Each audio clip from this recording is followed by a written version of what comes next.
Pembangunan Ibu Kota Nusantara atau IKN terus berlanjut dan terbaru Presiden Prabowo Subianto dikabarkan akan berkantor di IKN pada 2028 mendatang.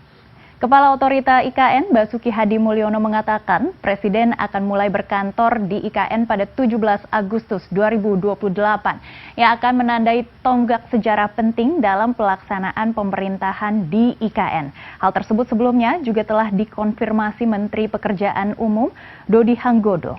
Proses persiapan sarana prasarana di IKN terus berlangsung dan Basuki juga menambahkan persiapan pembangunan infrastruktur untuk mendukung kegiatan eksekutif legislatif dan yudikatif telah dimulai sejak tahun ini.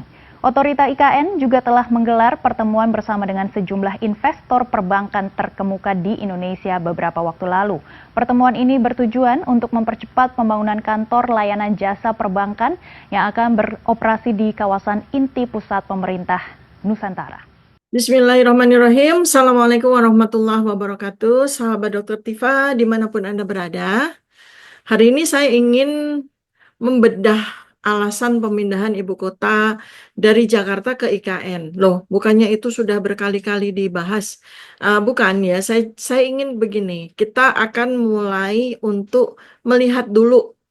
Jadi dari mana sebetulnya alasan, mulai dari mana rasionalisasi pemindahan ibu kota dari Jakarta ke IKN menurut versi pemerintah rezim Jokowi kemarin ya, karena kan yang memiliki skenario, memiliki rencana dari awal kan rezimnya Jokowi ya. Nah, sekarang saya mau sampaikan apa sebenarnya yang terjadi dan apakah IKN itu akan terus berjalan. Kita harus tahu itu dulu ya, dan kemudian rasionalisasi dan alasan dari pemerintah memindahkan ibu kota. Ini dari versi pemerintah ya. Video ini adalah dari versi pemerintah dan saya memberikan underline-underline-nya ya.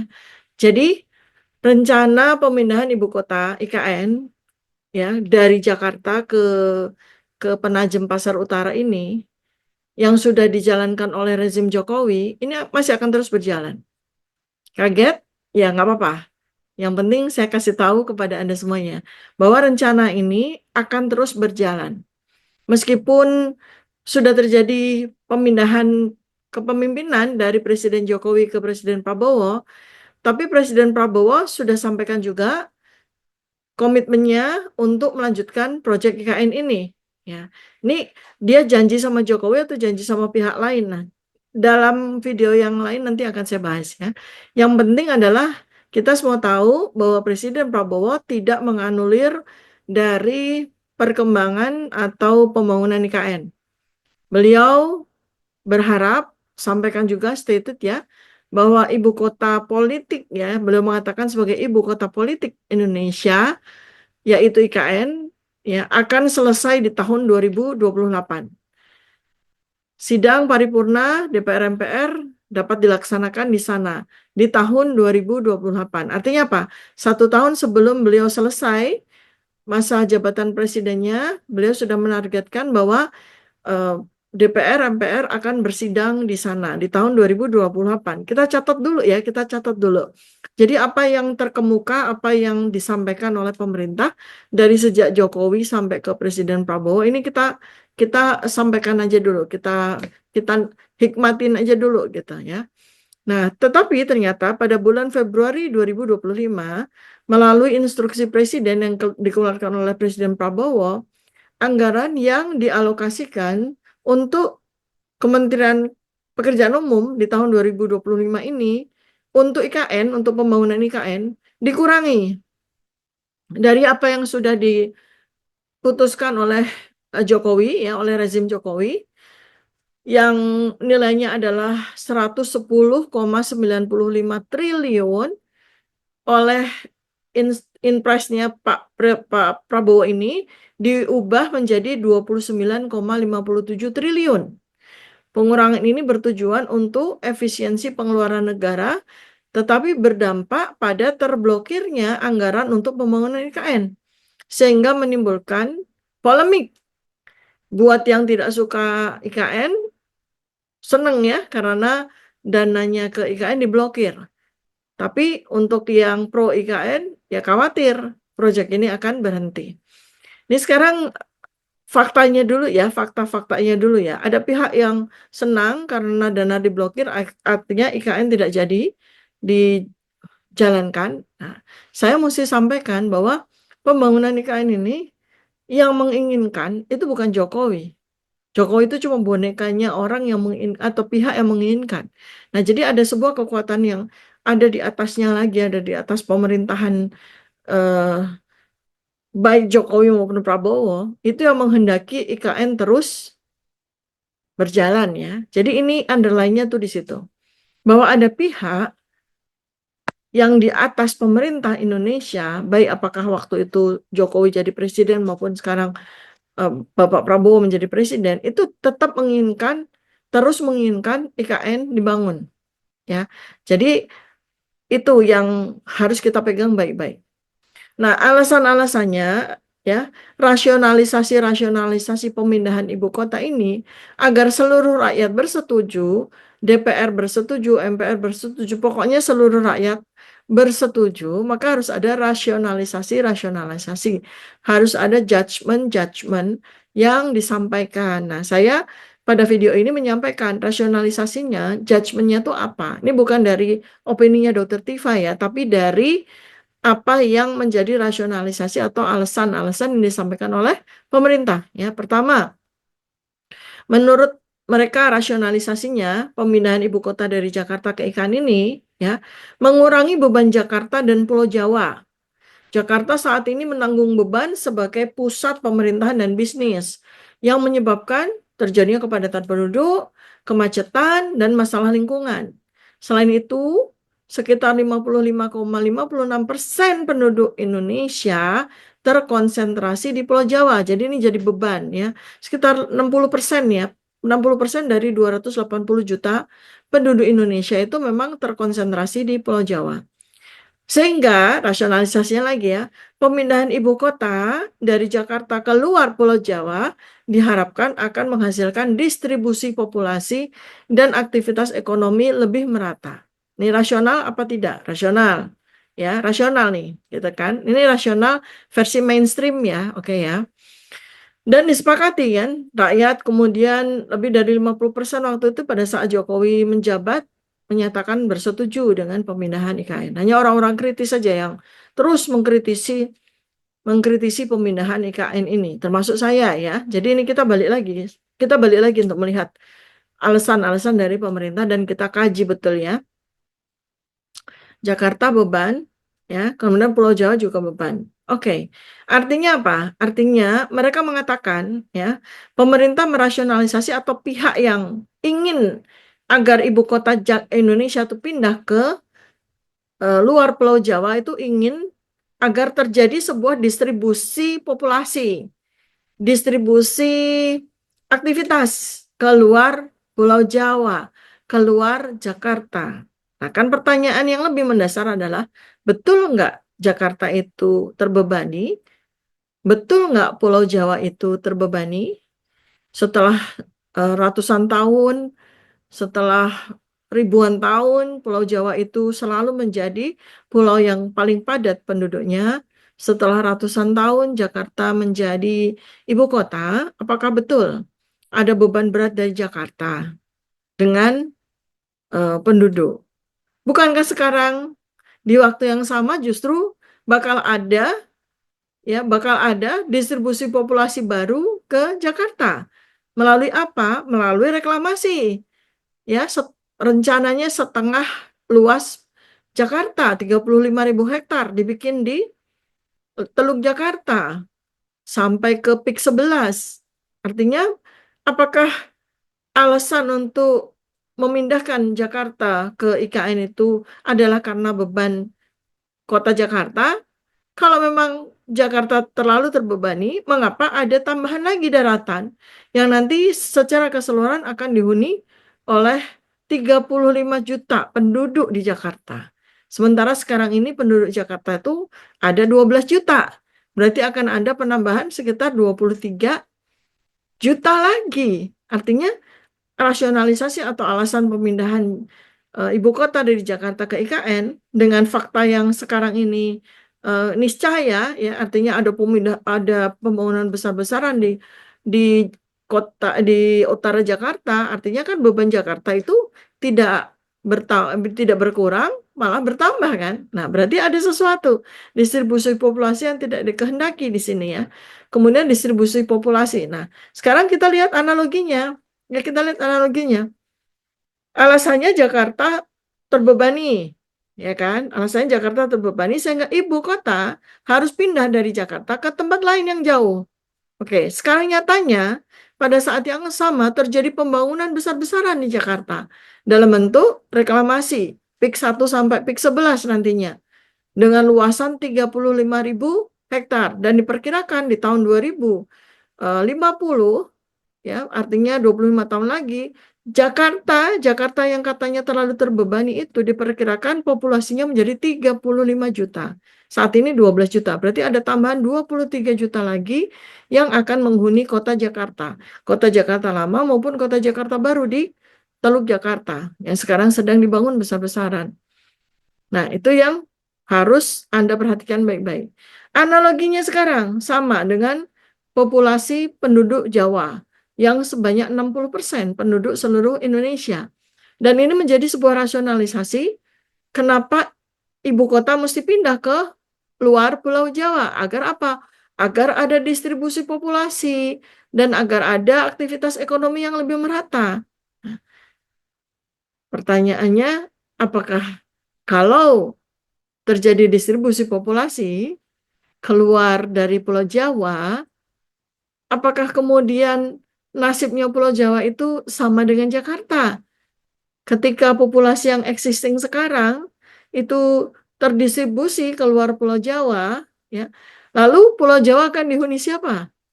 Kan sama dengan kota Jakarta. Ini pertanyaan yang masih belum ada jawabannya. Pada video berikutnya nanti akan saya berikan jawabannya. Sekarang, rasionalisasi yang kedua adalah soal pemerataan pembangunan. Pemindahan ibu kota diharapkan akan mendorong pembangunan yang lebih merata ke wilayah Indonesia bagian timur, mengubah paradigma pembangunan dari yang sebelumnya berfokus di Jawa menjadi Indonesia sentris. Ini kan yang terus-menerus disampaikan oleh Jokowi ya, dari sejak dia mencanangkan pemindahan ibu kota dari Jakarta ke IKN itu, kan dia terus-menerus menyatakan itu, bahwa karena posisi Penajem Pasar Utara itu ada di tengah-tengah Indonesia, maka diharapkan nanti pembangunan itu akan lebih merata ke seluruh wilayah Indonesia, terutama bagian timur yang tertinggal. Dan mengubah paradigma pembangunan yang semulanya berfokus di Jawa menjadi Indonesia sentris. Nah, coba perhatikan baik-baik. Apakah betul rasionalisasi ini? Apakah tidak kita berpikir, saya mengajak Anda berpikir, ada apa ya dengan Pulau Jawa? Kenapa sepertinya ada sebuah gerakan, ada sebuah rencana tersembunyi untuk mengosongkan Pulau Jawa dengan memindahkan ibu kota, dengan memindahkan fokus pembangunan dari Jawa sentris menjadi Indonesia sentris. Apakah bukan berarti bahwa Jawa ini rencananya akan dikosongkan? Dan untuk kepentingan apa? Untuk kepentingan siapa? Ya, ketiga nih, rasionalisasi yang ketiga, menghadapi tantangan masa depan, yaitu sesuai dengan visi Indonesia 2045, Indonesia emas 100 tahun. Pemindahan ibu kota ini merupakan bagian dari transformasi struktural gitu kan, untuk membangun sebuah tata kehidupan yang lebih baik dan meningkatkan daya saing Indonesia di kancah global. Sepertinya bagus sekali ya alasan atau rasionalisasi yang nomor 3 ini kan gitu. Persoalannya adalah siapa sesungguhnya yang memiliki planning, yang memiliki rencana dari pemindahan ibu kota Jakarta ke Indonesia, karena itu yang akan menjadi target dari pemindahan ibu kota sesungguhnya. Sekarang, ada lagi alasan-alasan mainstream yang disampaikan oleh rezim Jokowi atas pemindahan IKN ini ya.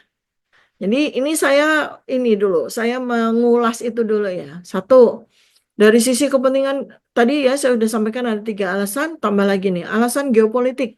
Mengamankan posisi Indonesia dalam tatanan global gitu. Jadi Jakarta itu tidak aman secara tatanan global, sehingga mesti dipindahkan ke Kalimantan begitu ya menurut rezimnya Jokowi. Selain pemindahan ibu kota ini alasannya adalah untuk upaya pemerataan pembangunan, tetapi strategi geopolitik dalam menghadapi perubahan dinamika global dengan pemindahan Jakarta ke IKN ini ya rasionalisasinya. Dan dengan demikian maka menjaga keselamatan pusat pemerintahan. Jakarta sebagai ibu kota ini menurut mereka sekarang itu rentan sekali dengan berbagai ancaman. Karena posisinya ancaman-ancaman apa aja, bencana alam, banjir, penurunan muka air tanah, terus ancaman strategis seperti serangan cyber, terorisme, dan bahkan perang hibrida. Nah, pertanyaannya kan, kalau memang sekarang ini ancaman strategis geopolitik adalah serangan cyber, terorisme, dan perang hibrida, apakah pemindahan ibu kota itu menjadi sebuah cara untuk menghindarkan ancaman strategi geopolitik ini? Ya belum tentu.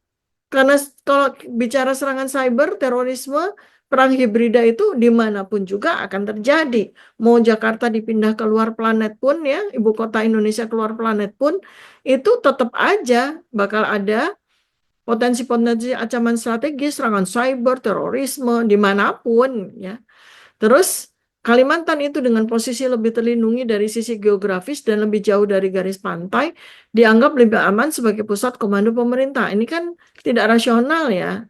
Ini alasan yang betul-betul dibuat-buat karena posisi Penajam Pasir Utara itu secara geografis bukan jauh dari garis pantai ya. Dia ada di Teluk begitu ya, di Selat Sulawesi antara yang memisahkan antara Kalimantan dengan Sulawesi ya. Kemudian kalau dari sisi keamanannya dia malah paling dekat tuh dengan Filipina kan. Dia malah paling dekat dengan Laut Cina Selatan yang bakal terjadi perluasan perang dunia ketiga dibanding sama Jakarta. Jakarta masih lebih terlindungi kalau kita bicara fakta. Ya, Jakarta itu masih lebih terlindungi dibandingkan dengan posisi ibu kota yang ada di Kalimantan. Kemudian, alasan berikutnya, mendekatkan pusat kekuasaan ke kawasan ASEAN dan Indo-Pasifik. IKN ini ya, kan secara geografi itu berada di tengah Indonesia dan lebih dekat ke jalur perdagangan global. Nah, kan berarti kan kontradiktif kan dengan alasan yang tadi saya sampaikan kan, bahwa dia secara geografi lebih terlindungi dan bla bla bla. Padahal dia lebih paling dekat dengan jalur global kan, jalur Laut Cina Selatan itu. Jadi kan kedua alasan itu saling kontradiktif satu sama lain. Padahal di situ adalah kawasan yang sangat panas. Benar-benar kawasan yang sangat panas. Moncong senjata nuklirnya Amerika itu berhadapan-hadapan dengan moncong senjata nuklirnya Cina dan Korea Utara di daerah situ. Jadi justru malah jauh lebih berbahaya, jauh lebih berisiko menempatkan ibu kota ada di situ kan. Kemudian mengurangi pengaruh ekonomi politik Jawa sentris. Padahal kan sebenarnya 350 tahun yang lalu ketika Indonesia dijajah, justru ibu kota yang semula di Ambon itu oleh VOC dipindahkan ke Batavia waktu itu ke Jakarta. Kenapa? Karena posisinya jauh lebih strategis. Soal sentris maupun tidak sentris itu bukan dari sisi posisi geografisnya ya, tetapi bagaimana posisi strategi secara geopolitik maupun geoekonomi. Makanya VOC lebih pintar mindahin ibu kota Hindia Belanda dari Ambon ke Jakarta. Dan kemudian itu juga yang membuat pembangunan Indonesia terkonsentrasi di Jawa. Apakah memang betul begitu? Bukan. Jawa itu kenapa sih secara alamiah penduduknya paling banyak? Karena Pulau Jawa itu menyediakan banyak sekali kemudahan-kemudahan, banyak sekali kekayaan-kekayaan alam, banyak sekali fasilitas-fasilitas secara alam ya, fasilitas kealaman itu yang membuat secara natural orang jauh lebih senang tinggal di Jawa dibanding dengan di Pulau Jawa, di luar Pulau Jawa. Penduduk Indonesia itu 60% ada di Jawa. Artinya sekitar 170 juta dari 280 juta tinggal di Jawa. Bandingkan dengan Kalimantan yang hanya ada 15 juta penduduk. Padahal Kalimantan itu 7 kali lipat luas pulaunya dibanding sama Pulau Jawa. Tapi penduduknya dari tahun ke tahun hanya 15 juta. Papua itu hanya sekitar 2 juta penduduk. So, entire Papua. Jadi sekali lagi kenapa orang Indonesia lebih senang tinggal di Jawa? Karena Jawa memiliki segalanya, bukan hanya gara-gara Jakarta menjadi ibu kota sejak zaman VOC. Ya, itu sebetulnya yang mesti dipahami oleh semua orang sehingga kita tidak begitu aja menerima tunduk dengan rasionalisasi-rasionalisasi yang disampaikan oleh siapapun juga yang berkepentingan terhadap IKN ini, ya. Kemudian Pulau Jawa tercegah dari kerusakan ekologis. Saat ini selalu didengungkan soal overpopulasi dan overeksploitasi, padahal sama sekali tidak. Karena sebagai orang yang tinggal di Jawa selama puluhan tahun, saya tidak merasakan adanya overpopulasi. Karena rumah, bangunan-bangunan, apartemen-apartemen, perluasan dari kota ke kota di seluruh Pulau Jawa ini terus berlangsung. Jadi tidak ada yang namanya overpopulasi saat ini yang membuat Jakarta mesti dipindah, ibu kota mesti dipindah ke luar Pulau Jawa. Overeksploitasi, di mana overeksploitasi? Seluruh tanah di Jawa itu subur. Jadi siapa yang sebenarnya berkepentingan agar Pulau Jawa ini kosong? Siapa yang sebetulnya berkepentingan terhadap tanah-tanah di Jawa ini? Ya, sekarang kalau kita memindahkan orang Jawa ini ke Kalimantan, karena di sana nanti ada ibu kota, apa yang terjadi? Deforestasi besar-besaran di Kalimantan. Apakah itu kemudian menguntungkan bagi Indonesia? Tidak. Menguntungkan bagi pengusaha? Sangat. Menguntungkan bagi elit global? Sangat. Ya. Nah, karena itu maka dibuatlah rasionalisasi lagi yang bombastis, ya, yang menyebutkan IKN ini akan menjadi forest city, yang akan menjadi smart city, yang akan menjadi kota percontohan, ya. Kemudian terus alasan berikutnya lagi dengan memindahkan ibu kota dari Jakarta ke IKN akan menangkal efek perubahan iklim global. Nah, sekarang kalau kita mau memindahkan ibu kota ke Kalimantan, kemudian beserta dengannya kita memindahkan penduduk Jawa ke Kalimantan, bukankah justru akan mengakibatkan pemanasan iklim global yang luar biasa dengan deforestasi yang pasti bakal terjadi, kan? Kemudian habis itu ada lagi alasan yang ini sebetulnya alasannya sama sekali tidak rasional, ya, tetapi menjadi rasional, yaitu apa? Soal dimensi sosial dan perubahan struktur kekuasaan. Jadi dengan pindahnya Jakarta ke IKN itu memutus dominansi elit lama Jakarta lah. Kalau soal elit, ya nanti kalau elit lamanya diputus akan ada elit baru yang merupakan daur ulang dari elit lama, kan seperti itu terus. Elit apa? Elit penguasa, elit pengusaha, sama aja. Karena lihat aja ya, ketua partai wariskan kepada anaknya, kan begitu tuh ceritanya di Indonesia, kan. Jadi di mana letak mau memutus dominansi elit lama? Lalu pengusaha udah turunkan juga ke anaknya. Selama ini Jakarta bukan hanya pusat pemerintahan, tetapi juga pusat kekuasaan oligarki, bisnis, dan politik yang mengontrol ekonomi dan kebijakan nasional. Memangnya kalau dipindah, oligarkinya nggak ikut pindah juga ke ibu kota yang baru? Ya, jadi atau jangan-jangan punya kepentingan terhadap Jakarta ini setelah dia tidak menjadi ibu kota lagi. Si elit-elit ini, ya, elit lama maupun elit baru, kan? Kemudian alasan yang berikutnya soal keamanan, kontrol negara. Jadi kalau membangun sebuah kota dari titik nol itu lebih aman gitu, kan. Lebih aman, dianggap lebih aman secara ancaman cyber dan keamanan terintegrasi. Betulkah demikian? Sekarang persoalannya kan siapa yang bikin infrastruktur digital? Kan itu. Siapa yang bikin infrastruktur digital? Kita atau negara lain? Ya, terus kemudian sistem keamanan dari infrastruktur digital yang nanti akan diberlakukan di IKN, siapa yang menjamin kalau itu ternyata vendornya dari luar, dari negara-negara yang justru mengancam stabilitas maupun mengancam kedaulatan Indonesia, ya. Jadi ini adalah rasionalisasi yang, ya, penjelasannya mainstream seperti yang sudah banyak diketahui orang juga.